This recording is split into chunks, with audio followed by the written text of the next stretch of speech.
नमस्कार, स्पोर्ट्स तक देख रहे हैं आप। मैं हूं आपके साथ सचिन वैद। इंडिया वर्सेस इंग्लैंड की 5 मैचों की टेस्ट सीरीज का आगाज होने जा रहा है। पहला टेस्ट मैच जो है वो आज यानी कि लीड्स में खेला जाएगा और ऐसे में सबकी नजरें ये हैं कि प्लेइंग 11 में किन खिलाड़ियों को मौका मिलता हुआ नजर आएगा। एक तरफ जब हम देख रहे हैं कि चौथे नंबर पर शुभमन गिल बल्लेबाजी करेंगे, नंबर 5 पर ऋषभ पंत करेंगे, ऐसे में नंबर 3 पर कौन खेलेगा ये सवाल अभी भी बना हुआ है कि क्या साई सुदर्शन को मौका मिलेगा या कोई और खिलाड़ी होगा। ऐसे में इंडियन क्रिकेटर जो फॉर्मर क्रिकेटर्स हैं उन्होंने अपनी प्लेइंग 11 तैयार करी है इंडिया वर्सेस इंग्लैंड पहले टेस्ट मैच के लिए। एक एक करके उन तमाम क्रिकेटर्स पर बात करेंगे। सबसे पहले आपको दिखाते हैं रविचंद्रन अश्विन, जो टेस्ट क्रिकेट से रिटायरमेंट ले चुके हैं। उन्होंने अपनी प्लेइंग 11 जो बताई है उस पर नजर डालते हैं। तो अगर रविचंद्रन अश्विन की अगर हम बात करें, लेजेंडरी क्रिकेटर हैं, उन्होंने इंडिया की प्लेइंग 11 फर्स्ट टेस्ट की बताई है जिसमें उन्होंने कुलदीप यादव और नीतीश कुमार रेड्डी को प्लेइंग 11 में जगह नहीं दी है। उनकी प्लेइंग 11 के खिलाड़ियों की बात करें तो केएल राहुल ओपन करेंगे यशस्वी जायसवाल के साथ। नंबर 3 पर उन्होंने साई सुदर्शन को रखा है। चौथे पर आपको शुभमन गिल दिख रहे हैं। 5वें पर उन्होंने करुण नायर को रखा है। उसके बाद फिर ऋषभ पंत आपको दिख रहे हैं। फिर उसके बाद रविंद्र जडेजा दिखेंगे, शार्दुल ठाकुर दिखेंगे, जसप्रीत बुमराह दिखेंगे, मोहम्मद सिराज और साथ में प्रसिद्ध कृष्णा उनकी इस प्लेइंग 11 के अंदर नजर आ रहे हैं। तो यानी कि कुलदीप यादव को उन्होंने प्लेइंग 11 में जगह नहीं दी है। अब आगे बढ़ते हैं, इरफान पठान के आपको दिखाते हैं कि आखिर इरफान पठान ने प्लेइंग 11 में किन खिलाड़ियों को रखा है। तो उन्होंने लगातार इस पर सवाल उठ रहे थे कि आखिर करुण नायर या साई सुदर्शन में किसको मौका दिया जाना चाहिए। तो उनके अनुसार करुण नायर वो चाहते हैं कि प्लेइंग 11 में उनको मौका दिया जाए क्योंकि फर्स्ट क्लास क्रिकेट में उन्होंने बेहतरीन परफॉर्मेंस दिया और जिस फॉर्म में वो चल रहे हैं उनको ऐसा लगता है कि करुण नायर जो है वो कंसिस्टेंट भी है और नंबर 3 पर उनको खेलना चाहिए। तो उनकी अगर हम टीम बताएं प्लेइंग 11 तो केएल राहुल के साथ यशस्वी जायसवाल, 3 पर उन्होंने करुण नायर को रखा है, 4 पर शुभमन गिल, 5 पर ऋषभ पंत आपको दिख रहे हैं, 6 पर रविंद्र जडेजा हैं, 7 पर नीतीश कुमार रेड्डी, उसके बाद फिर शार्दुल ठाकुर आपको दिखेंगे, जसप्रीत बुमराह, मोहम्मद सिराज और साथ में फिर तेज गेंदबाज प्रसिद्ध कृष्णा को भी उन्होंने अपनी प्लेइंग 11 के अंदर जगह दी है।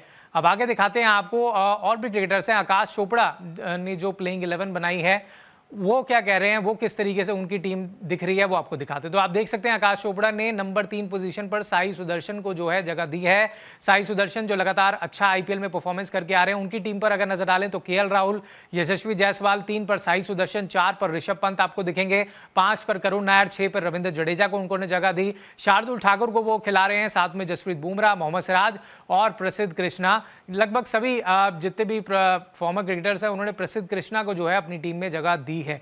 अब आगे बढ़ते हैं, और भी क्रिकेटर्स हैं उनकी दिखाते हैं प्लेइंग 11। तो आप देख सकते हैं पूर्व कोच टीम इंडिया के रवि शास्त्री, उन्होंने भी अपनी प्लेइंग 11 तैयार की है इंग्लैंड टेस्ट के खिलाफ जो पहला टेस्ट मैच होना है वो आपको दिखाते हैं। तो ये आपके सामने यशस्वी जायसवाल, केएल राहुल, 3 पर उन्होंने साई सुदर्शन को रखा है, 4 पर शुभमन गिल को, 5 पर करुण नायर, फिर उसके बाद ऋषभ पंत आपको दिख रहे हैं, रविंद्र जडेजा, शार्दुल ठाकुर, हालांकि प्रसिद्ध कृष्णा और अर्शदीप सिंह में उन्होंने ऑप्शन दिया है, कोई एक खिलाड़ी खेल सकता है, जसप्रीत बुमराह और साथ में मोहम्मद सिराज एक फास्ट बॉलर के तौर पर उन्होंने प्लेइंग 11 में जगह दी है।